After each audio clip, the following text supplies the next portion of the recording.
আপনারা দেখছেন Bankura TV breaking news.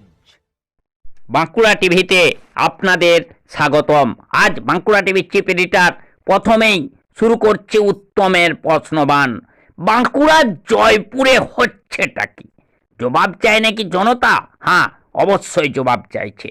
জবাব চাইছে যে বাঁকুড়ার জয়পুরে যে জয়গুরু কোল্ড স্টোরেজ রয়েছে, সেই কোল্ড স্টোরেজের পাশে যে ওয়েবিড রয়েছে, যেগুলি নদীঘাট থেকে প্রায় 15 কিলোমিটার দূরে, নদীঘাট থেকে 15 কিলোমিটার দূরে, এবং রাস্তার পাশে প্রতিদিন প্রায় 5 থেকে 6 হাজার গাড়ি, যে ট্রাক, অর্থাৎ ট্রাক কম করে 6 চাকা থেকে শুরু করে 21 চাকা, 18 চাকা, 12 চাকার লরি এসে দাঁড়িয়ে থাকছে, এবং মানুষকে ঘন্টার পর ঘন্টা দাঁড়িয়ে থাকতে হচ্ছে এই ট্রাক, বালি ভর্তি ট্রাকগুলির দ্বারা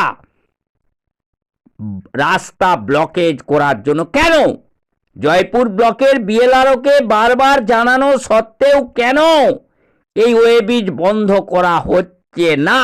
এটাই হচ্ছে বাঁকুড়া জেলার জয়পুর ব্লকের জনসাধারণের প্রশ্ন। সেই প্রশ্ন আমি বাঁকুড়া টিভির চিফ এডিটর হিসাবে তুলতে চাইছি, এবং বাঁকুড়া জেলার বিডিও এবং বিষ্ণুপুর এসডিও, বিষ্ণুপুর এসডিএলআরও, বাঁকুড়া জেলার জেলা শাসক এবং বাঁকুড়া জেলার যিনি ডিএলআরও আছেন তাদের দৃষ্টি আকর্ষণ করতে চাই যে আচরণ বিধি ভোটের শুরু হয়ে গেছে।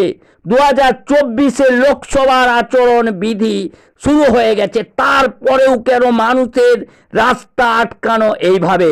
যেখানে নিয়ম আছে এই বালি খাদানের মালিকদেরকে এই রাস্তার আগে বালি খাদান থেকে 500 মিটার দূরে ওয়েব্রিজ বসাতে হবে, তাহলে কি আমরা বলতে পারি না এই বাঁকুড়া জেলার জয়পুর ব্লকের বিএলআরও কোটি কোটি টাকা এই খাদান মালিকদের কাছ থেকে খেয়ে বসে আছেন?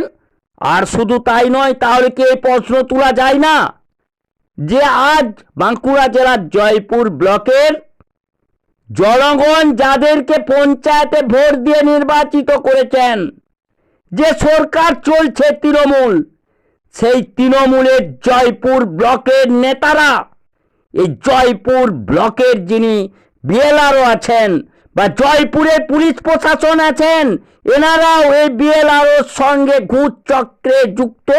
এরপর আসছে এক গুরুত্বপূর্ণ নিউজে।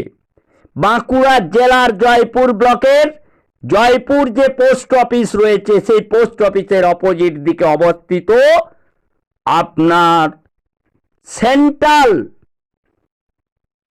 অফিস, সেটা হচ্ছে বিএসএনএল অফিস। সেই বিএসএনএল অফিসে দেখা গেল এই আচরণ বিধি শুরু হওয়ার পরেও জনগর্জনের হোর্ডিং এবং সুজাতা মণ্ডলের ছবি দিয়ে, অভিষেক বন্দ্যোপাধ্যায় এবং মমতা বন্দ্যোপাধ্যায়ের ছবি দিয়ে ভোট প্রচারের ব্যানার। কেন?